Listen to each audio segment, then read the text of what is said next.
Assalamualaikum warahmatullahi wabarakatuh.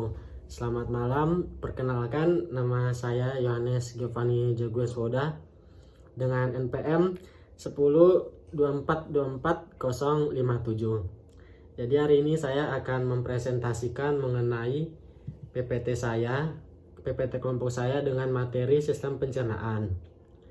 Nah, yang pertama itu adalah definisi dari sistem pencernaan. Jadi sistem pencernaan ini disebut dengan sistem gastrointestinal. Merupakan sistem yang dimulai dari mulut sampai dengan anus. Sistem pencernaan adalah sistem organ dalam manusia yang berfungsi untuk menerima makanan, mencernanya menjadi zat gizi dan energi, serta menyerap zat gizi tersebut ke dalam aliran darah. Selanjutnya adalah organ-organ yang ada dan termasuk di sistem pencernaan. Yang pertama adalah mulut. Mulut merupakan rongga terbuka tempat masuknya makanan dan air. Mulut ini dilapisi oleh selaput lendir. Nah, di dalam mulut terdapat lidah sebagai organ pengecapan yang mengecap rasa manis, asam, pahit, dan asin. Selanjutnya adalah tenggorokan atau faring. Tenggorokan atau faring itu adalah organ yang menghubungkan antara rongga mulut dan kerongkongan. Di dalam lengkung faring terdapat tonsil atau amandel. Ini adalah kelenjar limfe yang banyak mengandung kelenjar limfosit dan merupakan pertahanan terhadap infeksi. Di sini terletak persimpangan antara jalan nafas dan jalan makanan. Letaknya di belakang rongga mulut dan rongga hidung serta di depan ruas tulang belakang. Selanjutnya adalah kerongkongan. Kerongkongan ini adalah tabung atau tub berotot pada vertebrata yang dilalui sewaktu makanan mengalir dari mulut ke dalam lambung. Sering juga disebut dengan esofagus yang berasal dari bahasa Yunani. Panjang ini kurang lebih 20 cm dan lebarnya kurang lebih 2 cm. Organ ini berfungsi untuk menghubungkan mulut dan juga lambung. Makanan berjalan melalui organ ini dengan menggunakan proses peristaltik. Selanjutnya adalah lambung. Lambung adalah organ otot berongga yang besar dan berbentuk seperti kandang kedelai. Lambung dibagi menjadi 3 daerah, yaitu karotik, fundus, dan piloris.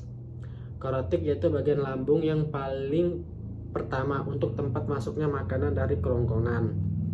Setelah itu fundus itu adalah lambung tengah yang berfungsi sebagai penampung makanan serta proses pencernaan secara kimiawi dengan bantuan enzim.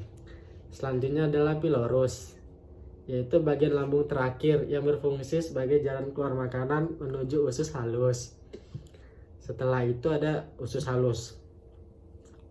Usus halus terletak di lambung dan usus besar. Dinding usus ini kaya akan pembuluh darah yang mengangkut zat-zat yang diserap ke hati melalui vena porta. Dinding usus melepaskan lendir yang melumasi isi usus dan air yang membantu melarutkan pecahan-pecahan makanan untuk dicerna kembali. Dinding usus juga melepaskan sejumlah kecil enzim yang mencerna protein, gula, dan lemak. Bagian usus halus ini terdiri dari 3. Pertama adalah duodenum atau usus 12 jari, lalu ada usus kosong atau jejunum, dan usus penyerapan atau ileum. Selanjutnya ada usus besar atau kolon. Usus besar merupakan kelanjutan dari usus halus yang memiliki tambahan usus yang berupa umbai cacing atau appendix. Usus besar terdiri dari 3 bagian, yaitu bagian naik, bagian mendatar, dan menurun. Di dalam usus terdapat bakteri E. coli untuk membusukkan sisa makanan yang akan dibuang sebagai feses. Selanjutnya ada rektum dan anus. Rektum adalah ruangan yang berawal dari ujung usus besar dan berakhir di anus, yaitu berfungsi sebagai tempat penyimpanan sementara feses.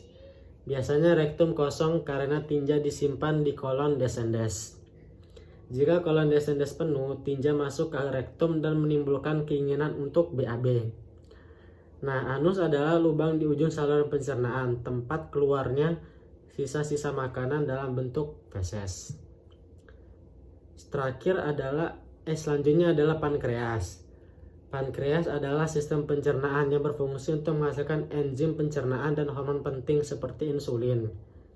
Dia ini terletak di belakang perut dekat duodenum.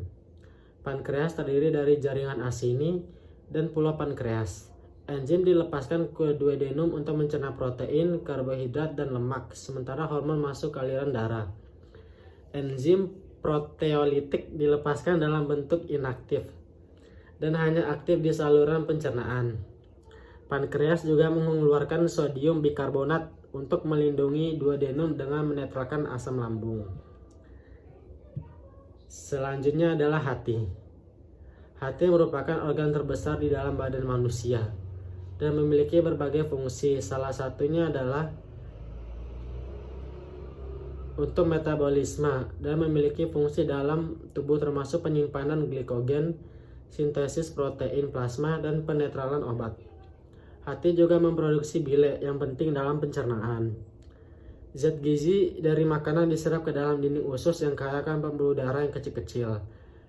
Pembuluh darah ini akan mengalirkan darah ke dalam vena yang bergabung dengan vena yang lebih besar, dan pada akhirnya masuk ke dalam hati sebagai vena porta. Vena porta terbagi menjadi pembuluh-pembuluh kecil di dalam hati, di mana darah yang masuk diolah, kemudian diproses dengan kecepatan tinggi. Selanjutnya adalah empedu, atau nama lainnya adalah gallbladder. Empedu atau gallbladder adalah organ berbentuk buah pir yang dapat menyimpan sekitar 50 ml empedu yang dibutuhkan tubuh untuk proses pencernaan. Pada manusia, panjang kantung empedu adalah 7-10 cm dan berwarna hijau gelap. Empedu memiliki dua fungsi penting, yaitu membantu pencernaan dan penyerapan lemak, serta berperan dalam pembuangan limbah tertentu dari tubuh, terutama hemoglobin yang berasal dari penghancuran sel darah merah dan kelebihan kolesterol. Nah, ada beberapa kelenjar yang terdapat pada sistem pencernaan pada manusia. Yang pertama adalah kelenjar ludah atau kelenjar parotis. Kelenjar ludah terdapat di dalam lidah, di rahang bawah sebelah kanan dan kiri, serta di bawah telinga. Kelenjar ludah menghasilkan air ludah atau saliva. Kelenjar ludah pada mamalia adalah kelenjar eksorin. Selanjutnya adalah kelenjar submandibula. Kelenjar submandibula adalah sepasang kelenjar yang terletak di bawah rahang, di atas otot disgatrik. Produksi sekresinya adalah campuran serous dan mukosa, dan masuk ke mulut kecil daripada kelenjar karotis. Sekitar 70% saliva di kafum oral diproduksi oleh kelenjar ini. Selanjutnya adalah kelenjar sublingual. Ini adalah sepasang kelenjar yang terletak di bawah lidah di dekat kelenjar submandibula. Sekitar 5% air liur yang masuk ke kafum oral keluar dari kelenjar ini. Kelenjar sublingualis merupakan kelenjar tubulo-asiner bercabang. Selanjutnya adalah kelenjar lambung. Lambung memiliki kelenjar yang menghasilkan enzim pepsin, enzim renin, dan asam klorida atau HCl. Enzim pepsin berasal dari pepsinogen yang diaktifkan oleh asam lambung. Sekresi atau pengeluaran asam lambung dipengaruhi oleh refleks jika ada makanan yang masuk ke dalam lambung, serta dipengaruhi oleh hormon gastrin yang dikeluarkan oleh dinding lambung. Produksi asam lambung yang berlebih dapat membuat radang pada dinding lambung.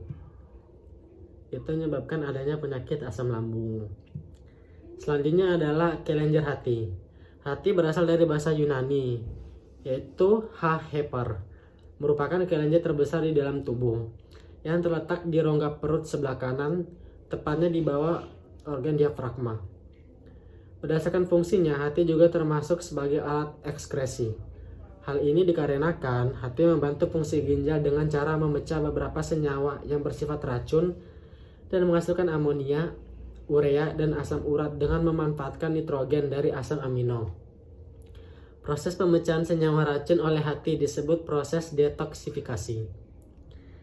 Selanjutnya adalah kelenjar pankreas. Kelenjar pankreas terletak di rongga perut di dekat lambung. Pankreas menghasilkan enzim pencernaan yang dialirkan menuju duodenum, yaitu enzim amilase, enzim trypsinogen, enzim lipase, dan NaHCO3. Sekresi enzim dari pankreas dipenuhi oleh hormon sekretin. Hormon ini dihasilkan oleh duodenum pada saat makanan masuk ke dalam duodenum. Pankreas memiliki kelenjar endokrin dan eksokrin. Bagian yang predominan adalah kelenjar eksokrin, yang terdiri atas kelompok-kelompok sel sekretorik, seperti anggur yang membentuk kantong-kantong atau asinus. Selanjutnya adalah kelainan yang terjadi pada sistem pencernaan. Gangguan pada sistem pencernaan makanan dapat disebabkan oleh pola makan yang salah, infeksi bakteri, dan kelainan alat pencernaan. Gangguan-gangguan ini antara lain adalah parotitis atau penyakit gondong, serostomia, diare, konstipasi atau sembelit, hingga tukak lambung. Setelah itu adalah gangguan dan kelainan pada sistem pencernaan. Ada beberapa gangguan lain pada sistem pencernaan, antara lain peritonitis atau peradangan pada selaput perut.